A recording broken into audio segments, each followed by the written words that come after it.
NH पर गरमाए राजनीति। कांग्रेस का प्रदर्शन, पूर्व विधायक ने सरकार व प्रशासन की कार्यप्रणाली पर उठाए सवाल।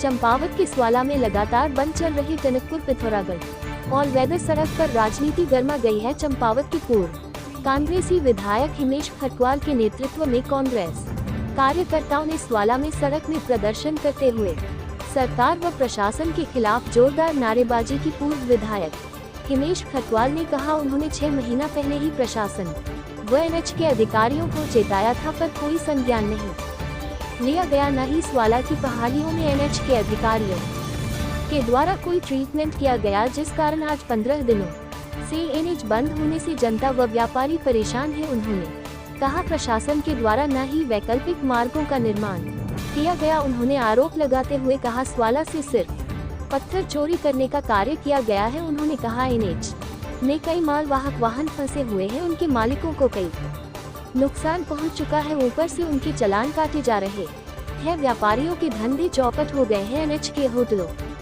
में सन्नाटा पसरा हुआ है। टैक्सी चालकों के सामने रोजी रोटी का संकट छा गया, पर 15 दिन बीत जाने के बाद भी एनएच नहीं खुल पाया है। उन्होंने मुख्यमंत्री से जल्द एनएच को खोलने व वैकल्पिक मार्ग के निर्माण की मांग की है। उन्होंने कहा, अगर पहले ही वैकल्पिक मार्गों का निर्माण किया गया होता तो आज चंपावत के साथ साथ पिथौरागढ़ जिले की जनता परेशान नहीं होती। उन्होंने कहा, ये चीन सीमा को जोड़ने वाली सड़क है, इसका इस तरह से हफ्तों तक बंद रहना काफी गंभीर मामला है। वहीं उनके द्वारा जान जोखिम में डालकर एनएच खोलने में जुटे मजदूरों के कार्यों की सराहना की गयी।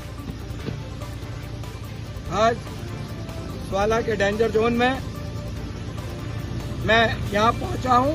मैंने 6 माह पूर्व भी इनको चेतावनी दी थी। बरसात से पहले भी जिलाधिकारी और सीएम को और सोशल मीडिया में वीडियो डाल के कहा था कि ये जो डेंजर जोन में जो पहली प्रायोरिटी थी अमोड़ी और स्वाला, इस पर काम न करके ये लोग उस जगह काम कर रहे थे जहाँ कभी स्लैब नहीं आया, जहाँ कभी रोड बंद नहीं हुई। इन्होंने पहाड़ को काट कर वहाँ पर दीवार बनाने का काम किया, जबकि अगर इसमें युद्ध स्तर पर काम किया जाता तो 20 दिन में इसमें दीवार ही बन जाती, वैकल्पिक रोड भी बन जाती। धौन दूरी रोड का जो चलती मिलान हम स्वीकृत करके गए थे, अगर ये उस समय बन गई होती तो आज ये परेशानी नहीं होती। इसके अलावा भी चांदपुर सिफ्टी होते हुए जो एक रोड है और एक ये बढ़ोली को लिंक करते हुए जो ललवा पानी के पास निकलेगी, वो भी बहुत शॉर्ट रोड बनेगी। 2-3 वैकल्पिक मार्ग थे, उस पर भी जिला प्रशासन को सोचना चाहिए था, उनको भी दुरुस्त रखना चाहिए था। मगर ये पूरी तरीके से जिला प्रशासन और स्थानीय सरकार का फेलियर है। जब 6 महीने पहले सोशल मीडिया वीडियो मौजूद है, 6 महीने पहले उनको चेता दिया गया था, मगर ये लोग कान पर उंगली डाले बैठे रहे।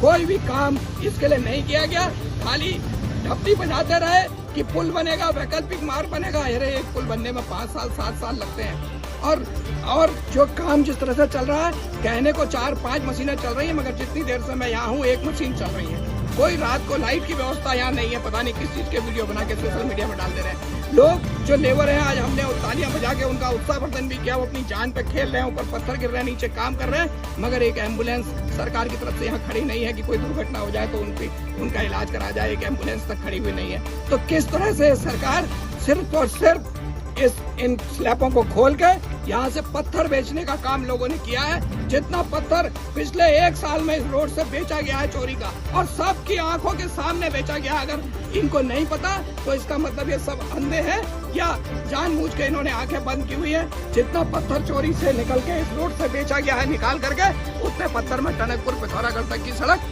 2 बार बन जाती। इतना बड़ा भ्रष्टाचार खुला दिन दहाड़े हो रहा है, उस पर कोई ध्यान नहीं है। और आज जो गरीब ड्राइवर गाड़ी मालिक में गाड़ी खड़ी है 15-15 दिन से 50-50 हजार रुपए महीने की इनकी किस्तें नहीं दे पा रहे हैं। और उसमें टीआई आकर के इन खड़ी हुई गाड़ियों के 5-5-10 हजार के चालान काट गए। ये पड़ी पे 2 लाख और सही वाली बात है।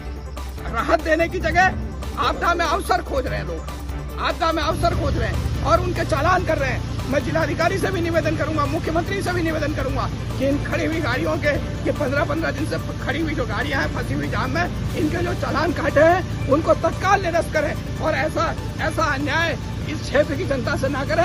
हमें वही जिला रहने दीजिए। अगर इसको आदर्श जिला कहते हैं, इसको आदर्श व्यवस्था करते हैं, तो तुम्ही को मुबारक हो। हमको पुराना ही चंपावत दे दें, हम उसी में खुश रहेंगे। मैं आज चेतावनी के तौर पर कह के जा रहा हूँ, क्योंकि मुझे जिलाधिकारी से बड़ी उम्मीदें थी।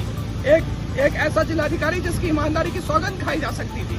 मुझे लगता था कि उनके आने के बाद कुछ काम करने की संस्कृति में बदलाव आएगा।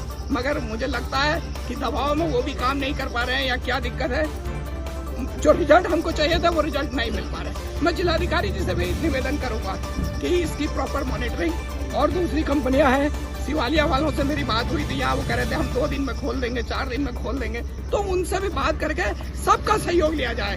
जो भी, क्योंकि ये आपदा का टाइम है, जो भी हमारे पास उपलब्ध संसाधन है सबका सहयोग लिया जाए और शीघ्र से शीघ्र, क्योंकि जो टाइमलाइन आपने दी है उस टाइमलाइन में ये खुलता हुआ नहीं दिख रहा है मुझे आज के हालात में। तो सबका सहयोग लेके शीघ्र अतिशीघ्र इस मार्ग को खुलवाने के लिए जिलाधिकारी अपने स्तर से प्रयास करेंगे, ऐसा मैं उनसे उम्मीद करता हूं।